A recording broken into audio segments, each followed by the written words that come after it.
Week 8 of the fantasy football season. Here's a few players I looked to sell and trade this week. The first player, Rhamondre Stevenson of the New England Patriots. Stevenson, it's been an up and down year for him. A lot of people thought, though, coming into the year, Trevion Henderson, at least by this point in Week 8, was going to be the running back over there to own in New England. But Stevenson still putting up some numbers here and there. But I just feel like this backfield's been inconsistent all season long. So coming off one of his better games of the year, Stevenson, so high play this week. Week 5 at Buffalo, 7 carries, 14 rush yards, 2 TDs, 2 catches, 13 yards, a fumble loss. Week 6 of the Saints, a nothing game, 13 carries, 18 yards. And then Week 7 at Tennessee, a solid game, 18 carries, 88 rush yards, a touchdown, and 2 receptions for no yards. So this week, a tough matchup coming up versus the Browns. They give up the least amount of fantasy points to running backs on the season. And like I said, I know Stevenson right now is the guy over there in New England, but it's been one good game, one bad game type of deal with Stevenson all season long. And right now, after coming off a good game, his second best game of the year,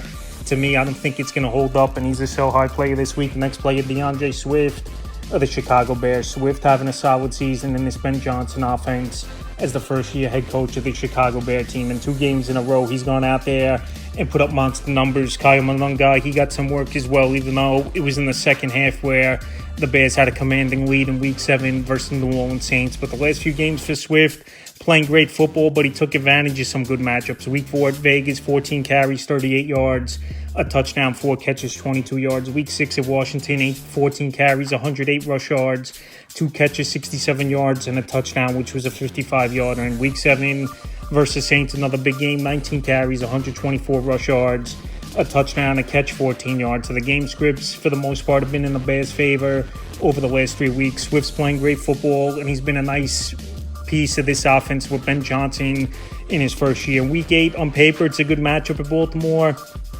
but I don't think Swift's going to keep up these numbers at this point. Every season he is a solid RB2 for fantasy owners, but right now coming off the 2 biggest games of the year for DeAndre Swift, and I don't think he's going to keep it up at this pace, especially with Monangai getting some work.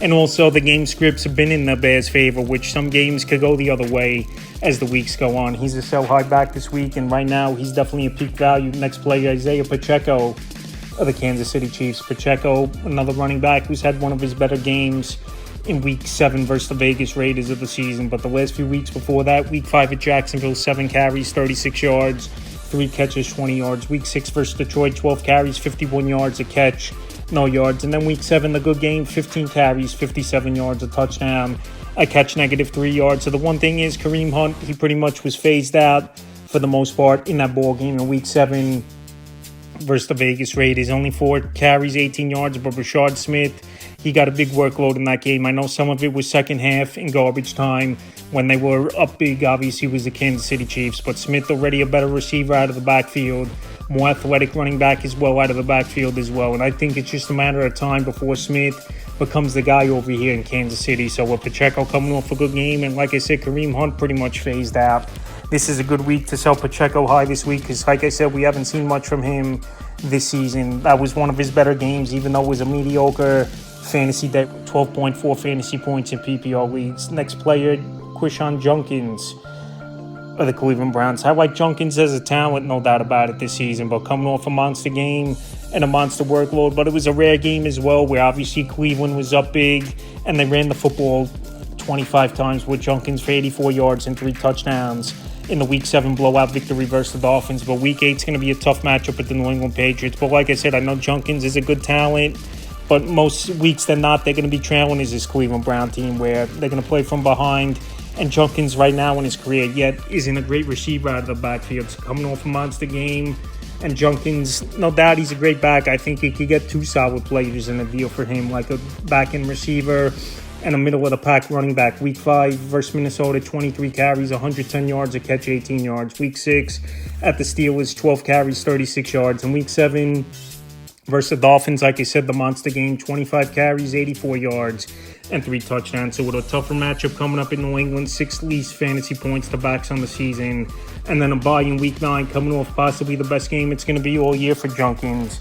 I put feelers out there and see what you could get in a deal from. Next player, T. Higgins of the Cincinnati Bengals. I know this offense is high-powered once again.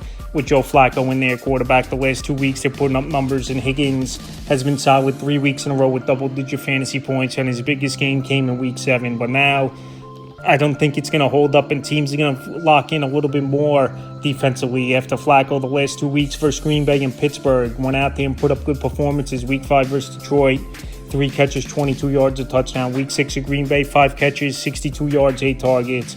And Week 7, the big game versus the Steelers, was his best of the year for Higgins. 6 catches, 96 yards, and a touchdown on 10 targets. So like 3-4 weeks ago, he pretty much wasn't playable, was T. Higgins. Now the last few weeks, he's back getting things going. In Week 8 here, on paper, believe it or not, it's not a great matchup versus the Jets. They give up the 6th least amount of fantasy points to wide receivers on the season. Then Week 9, a decent matchup versus the Bears that give up the 8th most points to receivers. But obviously, Jamar Chase is the number one guy over there in the receiving room for this Cincinnati Bengal team. He's going to get peppered with targets week in and week out. We saw him come off 23 targets last week. And I think this Bengal team is going to get the running game going with Chase Brown, where we saw him come off a nice game in last week's game versus the Pittsburgh Steelers. So with all those factors, and Higgins coming off his best game, he's definitely a sell-high player this week. The next player, Chris Olave of the New Orleans Saints. I know Olave is the number one option. Rashid Shaheed really hasn't done much the last couple weeks. And besides last week's game, Juwan Johnson was in a slump. Olave coming off his best game of the year.